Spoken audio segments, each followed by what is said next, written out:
नमस्कार मु आपण प्रिय कृष्ण सर पुणी थे गोटे नुआ वीडियो को लेकिन आज आलोचना आरंभ करवा। Welcome to my YouTube channel study with Krishna sir. आज जो टॉपिक मोस्ट इंपोर्टेंट टॉपिक जो मान पिला डिमांड थी जे सर सेकेंड सेमिस्टर क्लासटा करूँ। तो सेकेंड सेमिस्टर क्लासटा मुझे पूर्व कर सारी से जिनस को ये मुझे प्रोवाइड करने जाऊँगी। दयाकोरी पिला माने धैर्यर सहित जब क्लासटा को संपूर्ण बिना स्किप्रे जब देखिए ताहले डेफिनेटली आपण मैंने बुझीपारे। तेज आज जो आलोचना मुझे करी ताहा होची तुम मानकर MA बोर्ड 6 नॉट 5 मु 5टा करिनी करिछि किंतु एटा मु देबिनी पर दिया जिवो। बट वर्तमान 6 रो जहा कि ब्लॉक 1 बहुत इंपोर्टेंट टॉपिक वर्णनात्मक काव्य कौन से जो दुई वरिष्ठ व्यक्ति मानकर भूमिका विशेषकर राधानाथ एवं मधुसूदन भूमिका कौन तारी संपर्क में आज आलोचना रहिबो। तो एवं ता सहित वर्णनात्मक काव्य कहले कौन क्या कहुए कौन से सब तुम MA बोर्ड 6 ब्लॉक 1 रे स्थानित होती यूनिट 1 रे मु तारी संपर्क में आज आलोचना करी। आपण मैंने दयाकोरी धैर्यर सहित बिना स्किप करके आपण मैंने वीडियो को देखिए। आ जो मानू वीडियोटी स्लो लगुच दयाकोरी एडजस्टमेंट करेंगे ना 1.5 करके स्पीड करके से माने शुणी पारे। तेबे मु पुणी थर गोटे कथा कहूँ जो मानू विशेषकर सेकेंड सेमिस्टर क्लास संपूर्ण भाव में भल से दरकार ताहले आपण माने मो पेड ग्रुप आपण माने जॉइन करेंगे। केवल मात्र 500 टंकार आपण माने संपूर्ण कोर्सटी पाई पारिबे। मास को देवाक पड़ो ना केवल 500 टंका आप पेड नेले आप संपूर्ण भाव में सेकेंड सेमिस्टर पर्यंत आपण पाई पारिबे। तेबे मु आ गोटे कथा कहूँ जदि जो मैंने प्रथम करी मो यूट्यूब चैनल को आछन तेबे आपण माने सब्सक्राइब करनियंतु ता सहित सब्सक्राइब करबा सहित विभिन्न प्रकार कमेंट गुडाक मध्य क्लासटा किभଳି लागला कमेंट देबे ता सहित लाइक करबा को भूलिबेनी ता सहित शेयर आपण मानकु एथिपई सब्सक्राइब करबा चाहूँगी। मु बहुत इंपोर्टेंट टॉपिक गुडाक ही वीडियो रे प्रोवाइड करे अलग किसी अननेसेसरी जिनस को मुझे प्रोवाइड करना तेणुक आपण मानकु से अनुरोध करुँच दयाकोरी सब्सक्राइब कर रखने आउ सांगसाथी मानक चारिआडे ओडिशा रे जतक जन भी बसुरे स्टडी करुँच से शेयर करदे। धन्यवाद। तेबे आज जो आलोचना मु पुणी थर कहीदे ब्लॉक 1 यूनिट 1 MA बोर्ड 6 आज आलोचना यूनिट 1 जो रही वर्णनात्मक काव्य तारी संपर्क में आज आम आलोचना करवा। से वर्णनात्मक काव्यर दुई जनकर कथा विशेषकर राधानाथ एवं आमर आसिले मधुसूदन दुई जनकर कथा को लेकिन आज आलोचना। तेबे आलोचना को डेरी नकु चलते आरंभ करवा।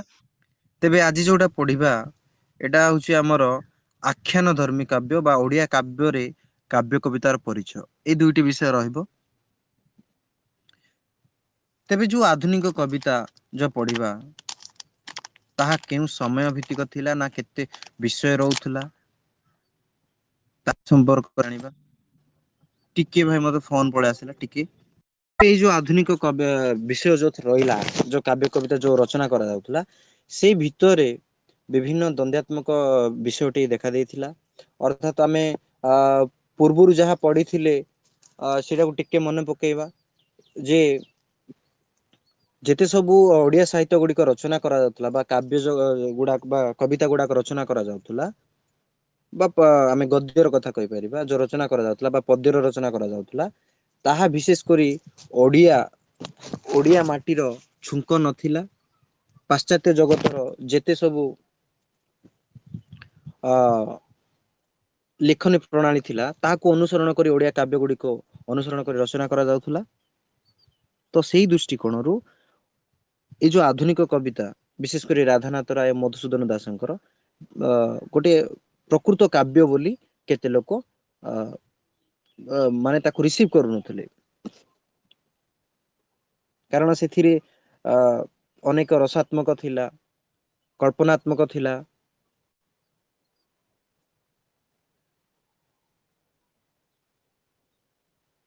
तो से सब विषय रे आज आलोचना अछि।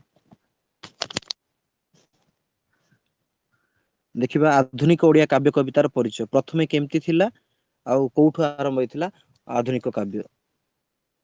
ऊनविंश शतकर अष्टम दशक काव्य क्षेत्र में प्रवेश करती राधानाथ राय और मधुसूदन गुरु शिष्य संपर्क तांको मिलित उद्यम गुरु एवं शिष्य थिले से दुई जण। तो तांको मिलित उद्यम कवितावली संकलन प्रकाश पाइथिला। 1876 ମସିହାରେ। ଉଦ୍ଦେଶ୍ୟ ଥିଲା କଣ ନା ପାଠ୍ୟ ପୁସ୍ତକର ଅଭାବ ପୂରଣ କରିବା, କିନ୍ତୁ ଶେଷକୁ ଓଡିଆ କବିତା କ୍ଷେତ୍ରରେ ନୂଆ ସ୍ୱର ଓ ସ୍ଵାଦର ସଞ୍ଚାର ଘେନି ହୋଇଗଲା ନୂଆ ଯୁଗ ଓ ରୁଚିର ବାହକ। ଏଇ ଯୋଉ ରଚନା କରାଯାଇଥିଲା ଏଇ ଯୋଉ କବିତାବଳି, ଆର ମୁଖ୍ୟ ଉଦ୍ଦେଶ୍ୟ ଥିଲା କଣ ନା ଯେହେତୁ ଓଡିଆର କିଛି ପାଠ୍ୟ ବିଷୟ କ୍ରମ ନଥିଲା ବିଦ୍ୟାଳୟ କ୍ଷେତ୍ରରେ ଯୋଉ ଅଧ୍ୟୟନ କରିବା ପାଇଁ, କିନ୍ତୁ ଧୀରେ ଧୀରେ କଣ ହେଲା ନା ଏଇଟା ଯେତେବେଳେ ପ୍ରକାଶନ କରାଗଲା, ଲୋକମାନଙ୍କୁ ଗୋଟେ ପ୍ରୋତ୍ସାହନ ଦେଲା, ସୁଯୋଗ ସୃଷ୍ଟି କରିଥିଲା ନା ଆମେ ବି କିଛି କବିତା ରଚନା କରିବୁ। ପ୍ରଥମ ଉଦ୍ୟତ ଆଧୁନିକ କାବ୍ୟ ଜଗତରେ ପ୍ରଥମ ଉଦ୍ୟତ ଏଇ ଦୁଇ ଜଣ କରିଥିଲେ, ରାଧାନାଥ ରାୟ ଓ ମଧୁସୂଦନ ଦାସ। ଏଥିରେ ରାଧାନାଥଙ୍କର ଥିଲେ 4ଟି କାବ୍ୟ। ଏଇ ଯୋଉ କବିତା ବଳି ଥିଲା ସେ କବିତା ବଳିରେ କଣ କଣ ସବୁ ବିଷୟ ଥିଲା ଦେଖ। ପ୍ରଥମେ ଥିଲା ରାଧାନାଥଙ୍କର 4ଟି କବିତା, ପବନ, ବେଣୀ ସଂହାର, ଭାରତ ଈଶ୍ୱରୀ, ନିଜ ସୈନ୍ୟ ପ୍ରତି, ଶିବାଜୀ, ଏଇଭଳି। ମଧୁସୂଦନଙ୍କର ଥିଲା 10ଟି, ସ୍ରୋତ, ଭାରତୀ ବନ୍ଦନା, ନିର୍ବାସିତର ବେଳାପ, ଶ୍ମଶାନ, ଶରତ ପ୍ରବାହ, ଆକାଶ ପ୍ରତି, ଜୀବନ ଚିନ୍ତା, ସୀତା ବନବାସ, ନିଷିଦ୍ଧ ଚିନ୍ତା ଓ ଅଯୋଧ୍ୟା ପ୍ରତ୍ୟାଗମନ, ବିଚିତ୍ର ସମାବେଶ। ହେଲେ ଏଇ ଭିତରୁ 2ଟି ଥିଲା ଅନୁବାଦ, ନିର୍ବାସିତର ବିଳାପ ଆଉ ଗୋଟେ ହଉଛି ରଘୁବଂଶ। ରଘୁବଂଶର ଅନୁଦାନ ହେଇଛି ଅଯୋଧ୍ୟା ପ୍ରତ୍ୟାଗମନ।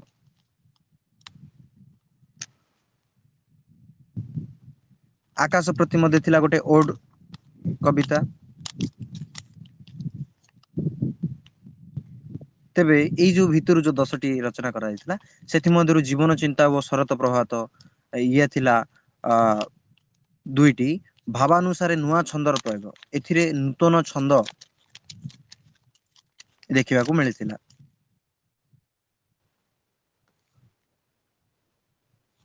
ନିଶିତ ଚିନ୍ତାରେ ସ୍ପନ୍ସରିଆନ ଷ୍ଟାଣ୍ଡାର୍ଡ ରୀତିରେ ଛନ୍ଦଟି ନେଇକି ରଚନା କରାଯାଇଥିଲା। ଓଡ ଧର୍ମୀ କାବ୍ୟ ଥିଲା ଆମର ଆକାଶ ପ୍ରତି। ଏହା ବିଶେଷ କରି ପ୍ରୟୋଗବାଦ ସପକ୍ଷରେ ଥିଲା।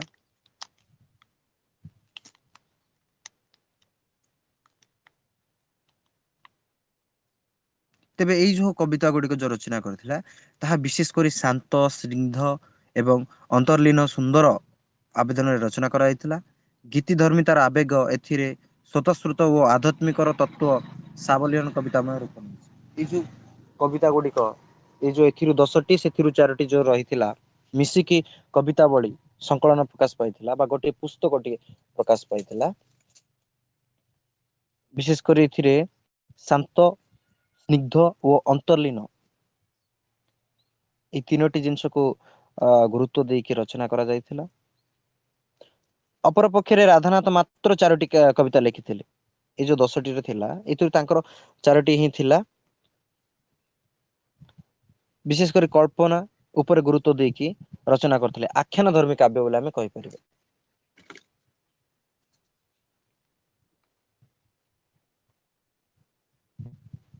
ଅଭିଡିଙ୍କର ପିରାମସ୍ତିପ୍ସ ପାଶ୍ଚାତ୍ୟ ଗ୍ରନ୍ଥକୁ ନେଇକି ମଧ୍ୟ ସେ ଅନୁସରଣ କରି ଲେଖିଥିଲେ କେଦାର ଗୌରୀ।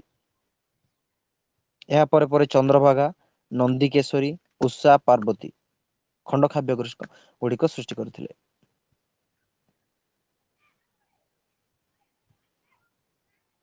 ଏଇଠୁ ଆରମ୍ଭ ହେଇଥିଲା ଓଡିଆ ଆଧୁନିକ କାବ୍ୟ ଜଗତ। ତେବେ ଏଇ ଯୋଉ କାବ୍ୟ ଗୁଡିକ ରଚନା କରାଯାଇଥିଲା ଯୋଉ କବିତାବଳୀ ସଂକଳନ ଯୋଉ ପ୍ରକାଶିତ ହେଇଥିଲା ସେଥିରେ କେତୋଟି ବିଷୟକୁ ଗୁରୁତ୍ୱ ଦିଆଯାଇଥିଲା। ବିଶେଷ କରି ଓଡ, ସୋନେଟ, ଶୋକ କବିତା, ଗାଥା କବିତା, ଖଣ୍ଡ କାବ୍ୟ, କାବ୍ୟ, ମହାକାବ୍ୟ।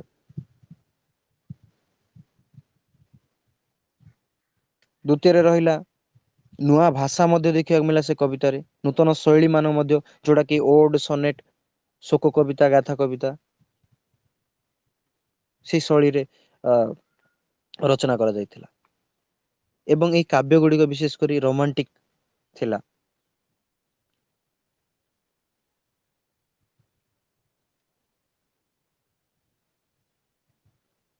ସେଠି ରାଧାନାଥଙ୍କର ଉଦାହରଣ ଲେଖିଛନ୍ତି। ସୁନ୍ଦର କଳ୍ପନା ନାମ ସେ ସୁନ୍ଦରୀ ବୀଣା ପାଣିଙ୍କର ଚିର ସହଚରୀ। ରୋମାଣ୍ଟିକ ଉପରେ ଅଧିକ ଗୁରୁତ୍ୱ ଦେଇଥିଲେ। କାରଣ ପାଶ୍ଚାତ୍ୟ ଜଗତରେ ତ ରୋମାଣ୍ଟିକିଜମ ବୋଲିକି ବି ସ୍ପେଶାଲ ତମର ଅଛି ଥାର୍ଡ ସେମିଷ୍ଟରରେ।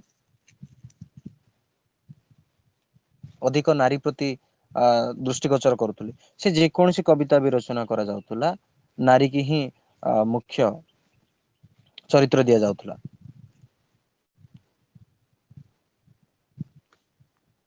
ତାପରେ ପ୍ରକୃତି ସହ ପ୍ରେମ ମଧ୍ୟ ଦେଖିବାକୁ ମିଳିଥିଲା।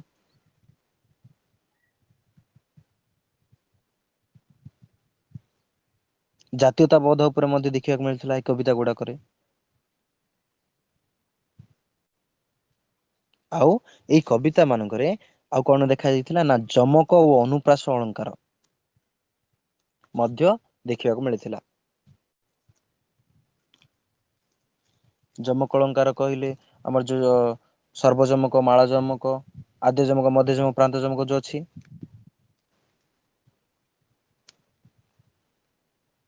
ସେମିତି ଅନୁପ୍ରାସ ମଧ୍ୟ ଲାଟେନୁପ୍ରାସ, ପ୍ରତ୍ୟାନୁପ୍ରାସ, ଶ୍ରୁତ୍ୟାନୁପ୍ରାସ ଏଗୁଡାକ ଅଛି। ଏହି ଅନୁପ୍ରାସ ବା ସରି ଏହି ଅନୁପ୍ରାସ ଏବଂ ଯମକ ଅଳଙ୍କାରର ଅତ୍ୟଧିକ ପରିଲିଖିତ ହେଇଥିଲା ସେଇ ସମୟର କାବ୍ୟ ଗୁଡିକରେ।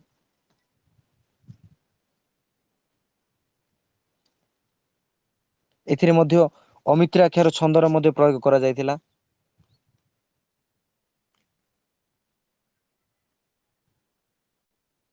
ବିଶେଷ କରି ଭାବ ବସ୍ତୁର ଆବିର୍ଭାବ ଯଥା ପ୍ରେମ, ପ୍ରକୃତି, ଈଶ୍ୱର ଭକ୍ତି, ପୁରୁଣା ଭାବର ନୂଆ ରୂପ, ନାରୀମାନଙ୍କ ଚରିତ୍ର, ବିଶେଷ କରି କଳ୍ପନା ଉପରେ, କଳ୍ପନା ଶକ୍ତି ଉପରେ ଗୁରୁତ୍ୱ ଦେଇକି ରଚନା କରାଯାଉଥିଲା।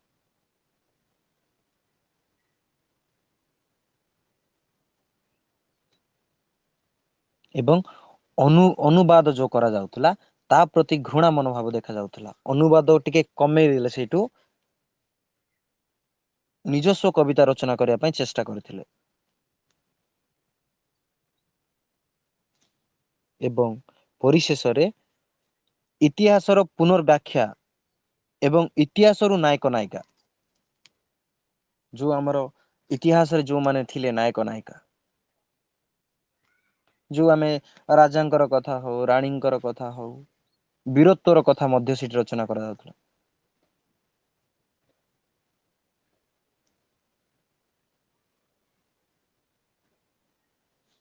ଏଇଭଳି ଦେଖା ଦେଇଥିଲା ବିଭିନ୍ନ ବିଷୟକୁ ନେଇକି ଓଡିଆ ଆଧୁନିକ କାବ୍ୟ କବିତା ରଚନା କରାଯାଉଥିଲା। ତେବେ ଏଇ ସବୁ ଅ କାହା ଦ୍ଵାରା ସଫଳ ହେଇପାରୁଥିଲା ନା ବିଭିନ୍ନ ପତ୍ର ପତ୍ରିକା ଦ୍ଵାରା ହିଁ ସଫଳ ହେଇପାରୁଥିଲା। ବିଶେଷ କରି ଏଥିର ମୁଖ୍ୟ ଭୂମିକା ଗ୍ରହଣ କରିଥିଲା ଉତ୍କଳ ଦୀପିକା, ଉତ୍କଳ ପୁତ୍ର, ଉତ୍କଳ ଦର୍ପଣ, ଉତ୍କଳ ମଧୁପ, ଉତ୍କଳ ପ୍ରଭା, ଉତ୍କଳ ସାହିତ୍ୟ।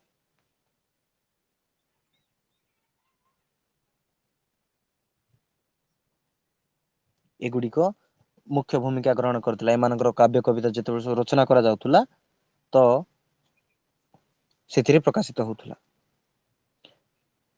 ଅର୍ଥାତ୍ 1880 ଏଇଟା ତ 1850 ପରବର୍ତ୍ତୀ ସମୟ କଥା। 1880ରୁ 1900 ଭିତରେ ବିଭିନ୍ନ ଯେହେତୁ କାବ୍ୟ କବିତାରେ ନୂତନ ଚିନ୍ତାଧାରାର ପ୍ରୟୋଗ କରାଗଲା ବା ରୋମାଣ୍ଟିକ ଜିମ୍ ର କଥା ଯେତେବେଳେ ପ୍ରୟୋଗ କରାଗଲା ତ ଧୀରେ ଧୀରେ ଲୋକମାନଙ୍କୁ ଗୋଟେ ପ୍ରେରଣା ମିଳିଲା ନା ଆମେ ବି କିଛି ଲେଖିବା। ତାପରେ ଧୀରେ ଧୀରେ ପତ୍ର ପତ୍ରିକା ମଧ୍ୟ ବୃଦ୍ଧି ପାଇଲା। ପତ୍ର ପତ୍ରିକା ଯେହେତୁ ବୃଦ୍ଧି ପାଇଲା ନା ବିଭିନ୍ନ ଲେଖକଙ୍କର ସୃଷ୍ଟି ମଧ୍ୟ ହେଇଥିଲା।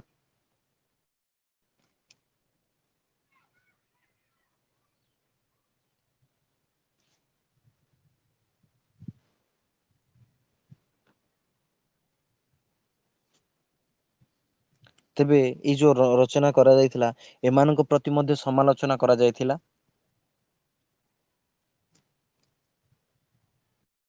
ରୋମାଣ୍ଟିକ ର କଥା ଯେତେବେଳେ ରଚନା କରାଯାଉଥିଲା ପ୍ରକୃତ କାବ୍ୟ ନୁହେଁ ବୋଲି ଯେତେବେଳେ କୁହାଯାଉଥିଲା ସେତେବେଳକୁ ଏମାନଙ୍କୁ ନେଇ ମଧ୍ୟ ସମାଲୋଚନା କରାଯାଉଥିଲା।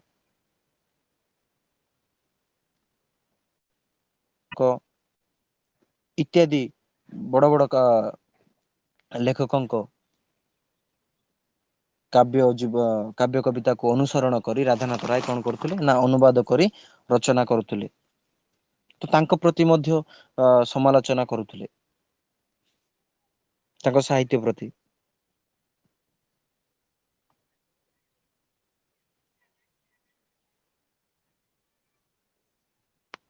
ତାଙ୍କର ବିଭିନ୍ନ ଉଦାହରଣ ମଧ୍ୟ ଦେଇଛନ୍ତି।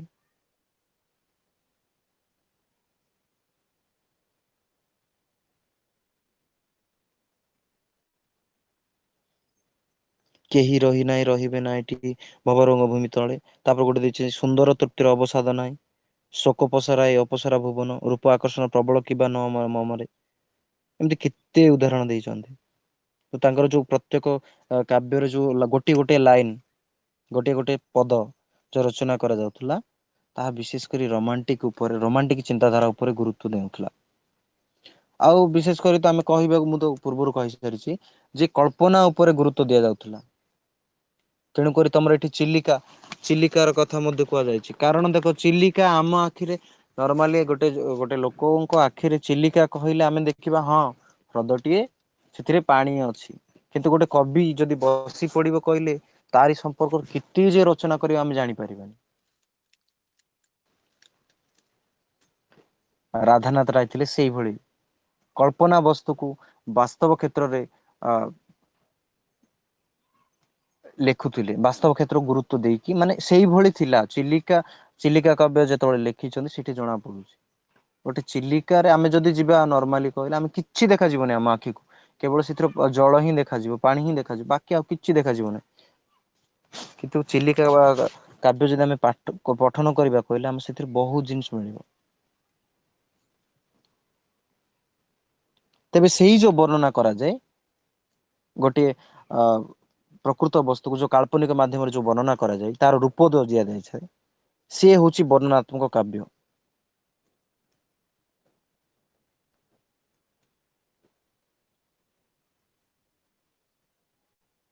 ଏହି ବର୍ଣ୍ଣନାତ୍ମକ କାବ୍ୟ ବିଶେଷ କରି ଉପେନ୍ଦ୍ର ଭଞ୍ଜ ଗୁରୁତ୍ୱ ଦଉଥିଲେ ତାଙ୍କୁ ଅନୁସରଣ କରୁଥିଲେ ରାଧାନାଥ ରାୟ।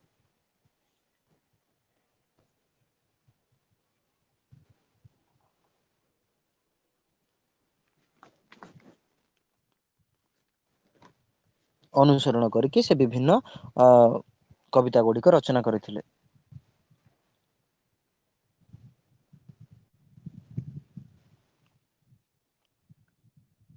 ଉପେନ୍ଦ୍ର ଭଞ୍ଜଙ୍କର ଯୋଉ ଗୋଟେ ଉଦାହରଣ ଦେଇଛି କିଶୋର ଚନ୍ଦ୍ର ଚମ୍ପୁର ଏଠି ଦେଇଛି ତମମାନଙ୍କ ପିଡିଏଫ୍ ଯଦି ତମେ ଦେଖିବ କହିଲେ ସେଠି ଥିବ। ଛଳ ବାହିନୀ ସହେ ଛାଡ ହେ ସାହସ ହେ ଛବି ତ ଆବିଳ ଦିଶେ ଛବିବାର ଅଛି କି ସେ ଛୋଟା କାହା କଟାକ୍ଷର ଛୁରୀ ହେଲା କି ବକ୍ଷର ଛେଲରୁ ତ ଚିନ୍ତା ବଳି ଛାତିରେ ଗଲାଣି କଳି। ବିଶେଷ କରି ଲଳିତା ଏବଂ କୃଷ୍ଣଙ୍କୁ ନେଇ ବର୍ଣ୍ଣନା କରାଯାଇଛି।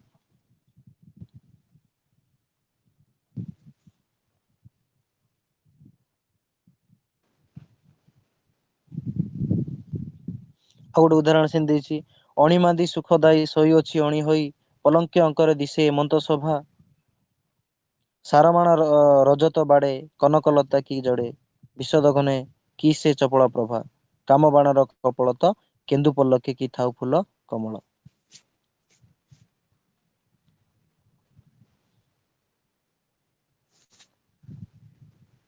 ପ୍ରଥମ ଉଦାହରଣରେ ଦେଇଛି ଆମର ବସ୍ତୁ କହିଲେ ପଲଙ୍କ କିନ୍ତୁ ତାକୁ ଗୋଟେ ନାୟିକା ସହିତ ତୁଳନା କରିଛନ୍ତି।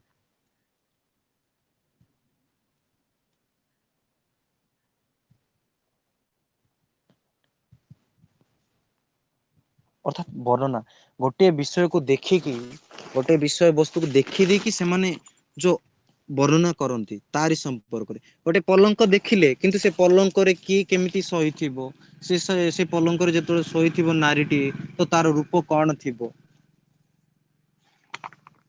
କେଉଁ ଭଳି ରହିବ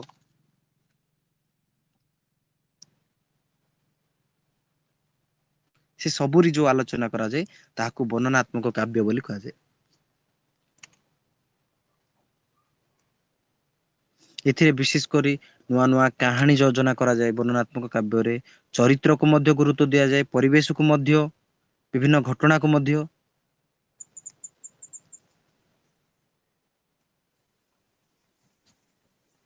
ଗୁରୁତ୍ୱ ଦେଇ ରଚନା କରାଯାଇଥାଏ।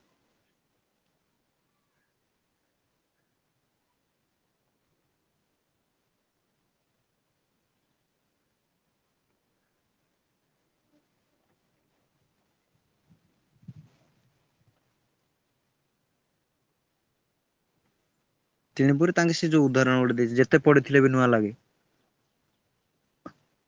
ଯେତେ ଥର ତମେ ପଢିବ ସବୁବେଳେ ନୂଆ ନୂଆ ଲାଗିବ। ବର୍ଣ୍ଣନାତ୍ମକ କାବ୍ୟ ଗୁଡାକ ଯେତେ ଥର ତମେ ପଢିବ ସର୍ବଦା ନୂଆ ନୂଆ କିଛି ଫିଲ୍ ହବ। ତେବେ ଏଇ ବର୍ଣ୍ଣନାତ୍ମକ କାବ୍ୟରେ ବିଶେଷ କରି ଉପେନ୍ଦ୍ର ଭଞ୍ଜ ପ୍ରଥମେ ଥିଲେ, ତାପରେ ଅଭିମନ୍ୟୁ ସାମନ୍ତ ସିଂହାର, ଦୀନକୃଷ୍ଣର, ତାପରେ ଗୋପାଳ କୃଷ୍ଣ ଆସିଲେ, କବି ସୂର୍ଯ୍ୟ ବଳଦେବ ରଥ,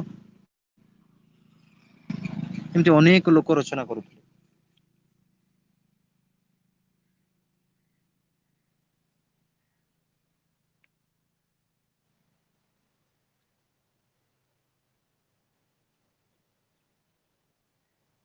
ସେଇ ବର୍ଣ୍ଣନାତ୍ମକ କାବ୍ୟ ବିଶେଷ କରି କେତେକ ହେଲା ତମର ଚିଲିକା। ଚିଲିକା ପରେ ତମର ରହିଛି ଦରବାର, ତାପରେ ମହାଯାତ୍ରା। ଏଇଭଳି ଅଳ୍ପ କିଛି ଦେଇଛି, କିନ୍ତୁ ତମେ ଯେତେ ବି ତମେ ପଢିବ, କହିଲେ ଯୋଉ ଯୋଉ ମାନେ ଯୋଉ ଦୀନକୃଷ୍ଣ ଦାସ ହଉ, କିମ୍ବା ଆମର ଉପେନ୍ଦ୍ର ଭଞ୍ଜଙ୍କ କଥା ହଉ, କିମ୍ବା କବି ସୂର୍ଯ୍ୟ ବଳଦେବଙ୍କ ରଥଙ୍କ କଥା, ଯେତେ ସବୁ କାବ୍ୟ ଗୁଡାକ ତାଙ୍କ ଦ୍ଵାରା ରଚିତ କାବ୍ୟ ଗୁଡାକ ପଢିବ କହିଲେ ଏଇ ବର୍ଣ୍ଣନାତ୍ମକ କାବ୍ୟ ବିଶେଷ କରି ଦେଖିବାକୁ ମିଳିବ। ତେବେ ଏଇଥିରେ ଯାହା ଦେଇଛି ସେଇ ସମ୍ପର୍କରେ ଟିକେ ଟିକେ ଜଷ୍ଟ ଖାଲି କହିଦବା। ଦେଖ ଚିଲିକା ସମ୍ପର୍କରେ ଯୋଉଟା କହିଛି, ଚିଲିକା ଗୋଟିଏ ମାତ୍ର ହ୍ରଦ ଭୌଗୋଳିକ ଦୃଷ୍ଟିକୋଣରୁ, କିନ୍ତୁ କାବ୍ୟରେ ତାହା ଉତ୍କଳ ମାତାର ବିହାର ସ୍ଥଳୀ। ଦେଖ ଚିଲିକା ଗୋଟିଏ ମାତ୍ର ହ୍ରଦ, ଗୋଟେ ସେ ହ୍ରଦଟିଏ, କିନ୍ତୁ ଭୌଗୋଳିକ ଦୃଷ୍ଟିକୋଣରୁ ସେଇଟା, କିନ୍ତୁ କାବ୍ୟ ହିସାବରେ ତାହା ହେଉଛି ଉତ୍କଳ ମାତ୍ରାର ବିହାର ସ୍ଥଳୀ ବୋଲି କହୁଛି। ସଭାର ଭଣ୍ଡାର ଚାରୁ ଅଳଙ୍କାର ବିଳାସ ଦୀର୍ଘିକା ଆଖ୍ୟା ଦେଇ ମରାଳ ମାଳିନୀ ଦ୍ଵାରା କିପରି ଅଳଙ୍କାର ତୁଲ୍ୟ ଦେଖାଯାଉଛି ତାହା କଳ୍ପନା କରିଛନ୍ତି। ଏଇଟା ଅଳଙ୍କାରକ ଶବ୍ଦ ରହିଛି।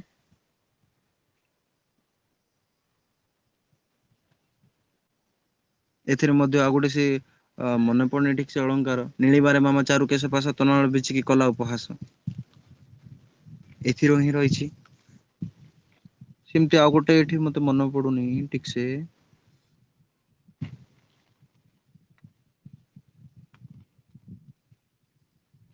ମରାଳ ମାଳିନୀ ନୀଳାମ୍ବୁ ଚିଲିକା, ଆଉ ଗୋଟେ କଣ ଗୋଟେ ଅଛି ମାନେ ମନେ ପଡୁନି, ଠାଟ ଅଛି ନାଇଁ ତ। ଅର୍ଥାତ ବାସ୍ତବରେ ଗୋଟିଏ ହ୍ରଦ ଦୃଶ୍ୟ ସାଧାରଣ ଆଖିରେ ଦେଖାଯାଏ। କିନ୍ତୁ କବିଟିଏ ଯଦି ସେଠାରେ ଆଖି ବୁଜି ବସିଗଲେ, ତା ଆଖିରେ କଣ ବିଭିନ୍ନ ପ୍ରକାର ଦୃଶ୍ୟ ଭାସି ଆସିବ। ସେଥିରେ ସେ ରଚନା କରିବ ବିଭିନ୍ନ ବିଷୟକୁ ନେଇକି। ଯଥା ଉତ୍କଳର ଏଇ ଯୋଉ ଚିଲିକାରେ ରଚନା କରାଯାଇଛି ଉତ୍କଳର ଗୌରବ ବୀରତ୍ବ ପ୍ରତି ଯାହା ରହିଥିଲା, ତାପରେ ଗଜପତି ପୁରୁଷ ଦେବଙ୍କର କାଞ୍ଚି ବିଜୟ କଥା, କଳ୍ପନା କରି ତ ରଚନା କରିବା କଥା।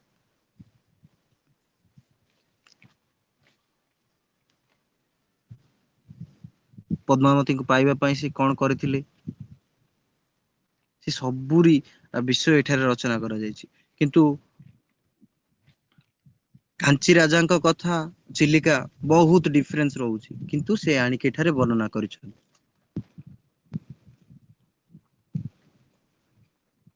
ରାଜା ପୁରୁଷୋତ୍ତମ ଦେବଙ୍କ କଥା ତ ଏଇଠି ରହିବା କଥା ନାହିଁ, କିନ୍ତୁ ଚିଲିକା ସହିତ ତାକୁ ସମ୍ମିଶ୍ରଣ କରି ରଚନା କରିଛନ୍ତି।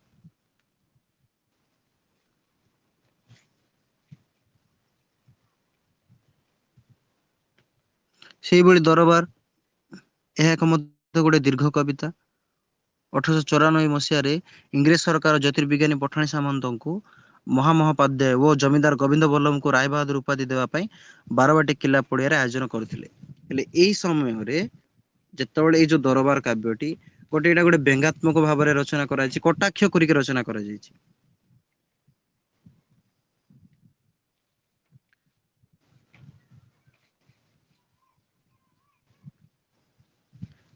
ଦୁଇ ଜଣଙ୍କୁ ଉପାଧି ଦେଲା ସମୟରେ ଯେତେବେଳେ ଯାଇଥିଲେ ସେ ସଭାକୁ, ତ ତାଙ୍କୁ ଯୋଉ ସେଠାରେ ଯୋଉ ବିଭିନ୍ନ ଲୋକମାନେ ଯୋଉ ଦେଖଉଥିଲେ ନିଜ ନିଜର ଯୋଉ କଣ କହିବେ ଧନିକ ପଣିଆ ବା ସମ୍ଭ୍ରାନ୍ତ ଶ୍ରେଣୀ ମାନେ ଯୋଉ ଥିଲେ,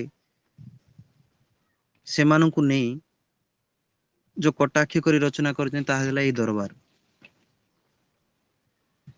ତେବେ ଏଠି ଟିକେ ଷ୍ଟୋରି ଦେଇ ଦେଇଛି ଯେ ଏଥିରେ ପଠାଣି ସାମନ୍ତ ଯୋଗ ଦେଇ ନ ପାରିଥିବାରୁ ତାଙ୍କୁ ପରେ ଅନ୍ୟତ୍ର ଏକ ଉପାଧି ପ୍ରଦାନ କରାଯାଇଥିଲା। ରଚନାଟିରେ ଜମିଦାରଙ୍କ ନାମ ନାହିଁ, ଅଛି ପଠାଣି ସାମନ୍ତଙ୍କ ନାମ। କବି ତାଙ୍କୁ ଲକ୍ଷ୍ୟ କରି ଲେଖି ନାହାନ୍ତି। କବି ଲେଖିଛନ୍ତି ସେ କାଳର ସମାଜ, ଶାସନ ଓ ସଂସ୍କୃତି। ଉପାଧି ପ୍ରତି ବିମୁଖତା ଏଥିରେ ସ୍ପଷ୍ଟ।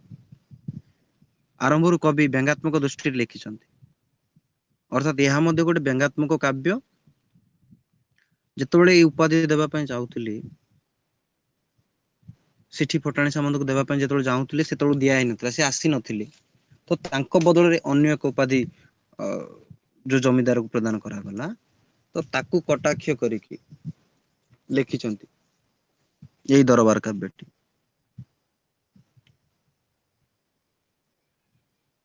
କିନ୍ତୁ ପଠାଣି ସାମନ୍ତଙ୍କ ବିରୁଦ୍ଧରେ ଲେଖି ନାହାନ୍ତି। ଅର୍ଥାତ୍ ସେଇ ସମୟର ସମାଜ, ରୀତିନୀତି, ଲୋକମାନେ ଯୋଉ ସମ୍ଭ୍ରାନ୍ତ ଶ୍ରେଣୀ ଥିଲେ, ସେମାନଙ୍କ ଯୋଉ ବଡ ପଣିଆ ଯୋଉ ଥିଲା, ତାକୁ ନେଇ ରଚନା କରିଛନ୍ତି। ତାପରେ ଆସିବ ମହାଯାତ୍ରା।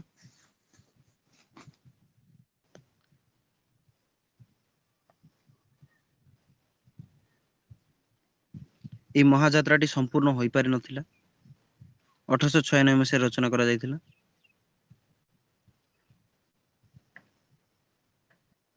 ଏବଂ ଯୁଧିଷ୍ଠିରଙ୍କ ସମ୍ପର୍କରେ, ଏମାନଙ୍କୁ ଏଇ ଦୁଇ ଜଣଙ୍କ ଚରିତ୍ରକୁ ନେଇକି ଏଇଟା ମହାଯାତ୍ରା ବର୍ଣ୍ଣନା ହେଇଥିଲା। ଏହା ଗୋଟେ ଆଖ୍ୟାୟିକ କାହାଣୀ। ଅଖ୍ୟାନ ଧର୍ମୀ କାବ୍ୟ କବିତା ମଧ୍ୟ କହିପାରିବ, ବା ବର୍ଣ୍ଣନାତ୍ମକ କାବ୍ୟ କବିତା ମଧ୍ୟ କହିପାରିବ। ଆଖ୍ୟାୟିକ କାହାଣୀକୁ ନେଇକି ରଚନା କରାଯାଇଛି, କିନ୍ତୁ ବିଶେଷ କରି ବର୍ଣ୍ଣନା କରାଯାଇଛି। ବର୍ଣ୍ଣନା ଉପରେ ଗୁରୁତ୍ୱ ଦିଆଯାଇଥିବା ହେତୁ ଏହାକୁ ବର୍ଣ୍ଣନାତ୍ମକ କାବ୍ୟ ମଧ୍ୟ କୁହାଯାଏ। ତେବେ ଏଇ ବର୍ଣ୍ଣନାତ୍ମକ କଣ?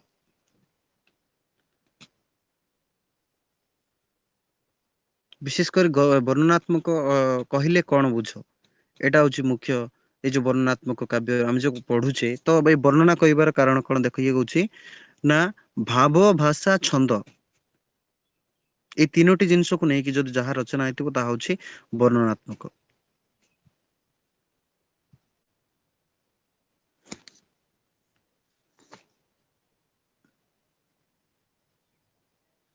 ବିଶେଷ କରି ରାଧାନାଥଙ୍କ ବର୍ଣ୍ଣନାତ୍ମକ ଧର୍ମ କାବ୍ୟ ଗୁଡିକରେ ଅ ଯେଉଁ ସବୁ ଜିନିଷ ଦେଖିବାକୁ ମିଳେ, ଅର୍ଥାତ୍ ସେ ଭାବର କଥା ହଉ, କଳ୍ପନାର କଥା ହଉ, ଭାଷାର କଥା ହଉ, ଛନ୍ଦର କଥା ହଉ, ବା ରାଗର କଥା ହଉ, ବା ଅଳଙ୍କାର ପ୍ରୟୋଗ କଥା ହଉ, ତାହା ଅନ୍ୟ କୌଣସି କାବ୍ୟ ସାହିତ୍ୟିକ ମାନଙ୍କର ବା କବି ମାନଙ୍କର ଠାରେ ଦେଖିବାକୁ ମିଳେ ନାହିଁ।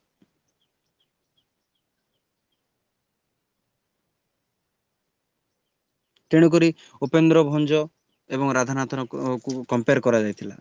ତ ସେଇ କମ୍ପେୟାର ମାଧ୍ୟମରେ ରାଧାନାଥ ପରବର୍ତ୍ତୀ ସମୟରେ କହିଲେ ଯେ ମୋର ଯେତିକି ଫଲୋଅର୍ସ ଅଛନ୍ତି,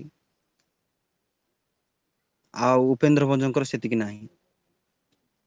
ଲୋକେ କହୁଥିଲେ ଯେ ଉପେନ୍ଦ୍ର ଭଞ୍ଜଙ୍କ କାବ୍ୟ କବିତାକୁ ରାଧାନାଥ ଅନୁସରଣ କରୁଛନ୍ତି ସତ, କିନ୍ତୁ ତାଙ୍କଠାରୁ କେତେ ନା କେତେ ପରିମାଣରେ ଅଲଗା କିଛି କରୁଥିଲେ।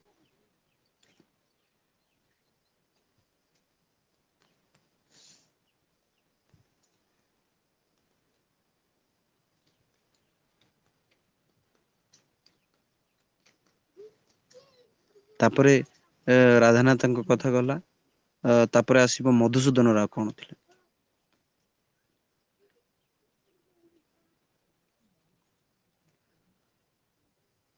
ମଧୁସୂଦନ ଓଡ଼ିଆ କବିତାରେ ଆଣିଥିଲେ ଆଙ୍ଗିକ ପରିବର୍ତ୍ତନ।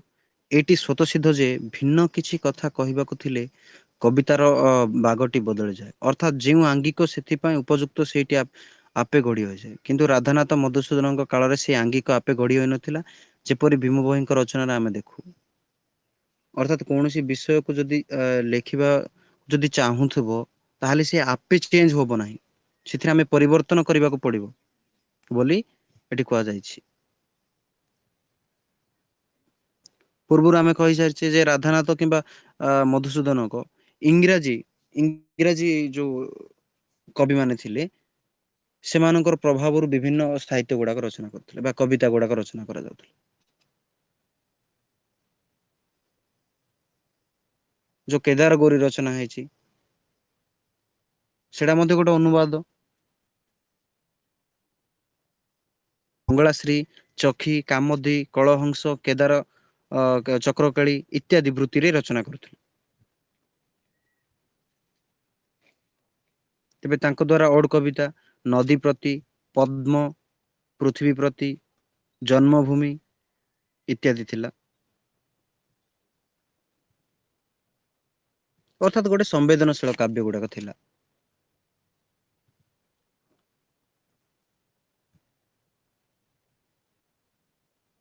ନଦୀ ପ୍ରତି କବିତାଟି ସେ ଟେନିସିଙ୍କର ଦା ବ୍ରୋକ୍ କବିତାରୁ ଅନୁସରଣ କରି ଅନୁବାଦ କରି ରଚନା କରିଛନ୍ତି। ଅନୁବାଦ ନୁହେଁ କିନ୍ତୁ ସେଇଭଳି ଶୈଳୀରେ ରଚନା କରିଛନ୍ତି। ତେଣୁକରି ତାକୁ ଓଡ କବିତା ବୋଲି କୁହାଗଲା। ଅନୁବାଦ କବିତା ନ କୁହାଯାଇ ତାକୁ ଓଡ ବୋଲି କୁହାଗଲା। ତାକୁ ଅନୁସରଣ କରି ଯେହେତୁ ରଚନା କରିଛନ୍ତି।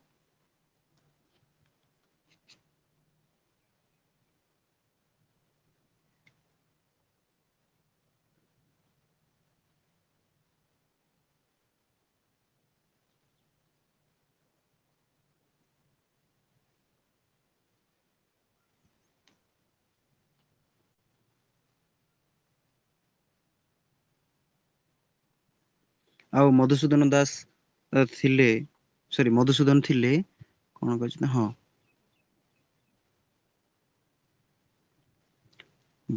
ହଁ ସେ ଥିଲେ ବ୍ରାହ୍ମ ଧର୍ମୀ। ବ୍ରହ୍ମ ଉପସ୍ଥିତି ବିନା ସବୁ ଅଳିକ ମଳିନ କ୍ଷଣଜୀବୀ। ବ୍ରାହ୍ମ ଧର୍ମ ଯେହେତୁ ଥିଲେ, ସେ ବ୍ରାହ୍ମ ଧର୍ମ ଉପରେ ଅଧିକ ଗୁରୁତ୍ୱ ଦଉଥିଲେ। ଏ ସୃଷ୍ଟି ହଉଛି ଅମୃତମୟ। କବିତାଟି କୁଷ୍ମାଞ୍ଜଳି ସଂକଳନର ଦ୍ଵିତୀୟ କବିତା ରେ ରଖିଥିଲେ। ସେ ବ୍ରାହ୍ମ ଧର୍ମ ସମ୍ପର୍କରେ ମଧ୍ୟ କବିତା ରଚନା କରିଥିଲେ। ଏ ସୃଷ୍ଟି ଅମୃତମୟ।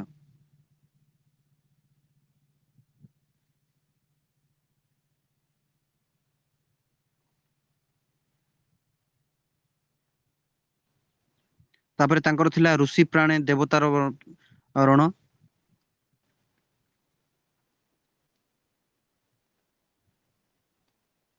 ହିମାଳୟ ସରସ୍ୱତୀ ନଦୀ ତୀର, ଉଷା କାଳର ବ୍ରାହ୍ମ ମୁହୂର୍ତ୍ତ ବର୍ଣ୍ଣନା ପଟ। ଏଇ ଯୋଉ ଋଷି ପ୍ରାଣୀ ଦେବତା ବରଣର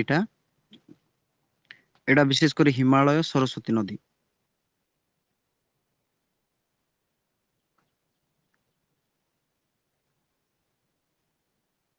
ତୀର, ହଁ ହିମାଳୟ ନଦୀ ସରସ୍ୱତୀ ନଦୀ ତୀର, ଉଷା କାଳର ବ୍ରାହ୍ମ ମୁହୂର୍ତ୍ତ ବର୍ଣ୍ଣନା, ଯୋଉ ପ୍ରକୃତି ଉପରେ ଅଧିକ ଗୁରୁତ୍ୱ ଦେଇ ରଚନା କରୁଥିଲେ। ଯୋଉ ସନ୍ଧ୍ୟା ସମୟରେ ଯୋଉ ମୁହୂର୍ତ୍ତଟି ଦେଖାଦିଏ, ତାକୁ ନେଇକି ସେ ରଚନା କରିଛନ୍ତି।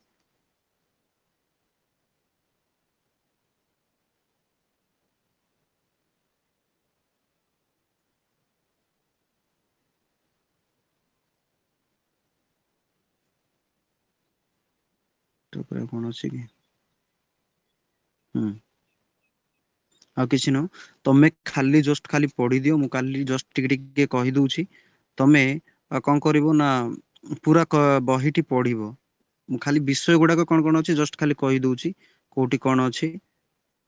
ମୁଁ ସମ୍ପୂର୍ଣ୍ଣ ବି କହୁନି, କାଟି କାଟି କହୁଛି। ଯୋଉଟା ମୋ ଆଖିକୁ ଠିକ ଲାଗୁଛି ମୁଁ ସେଇଟା କହୁଛି।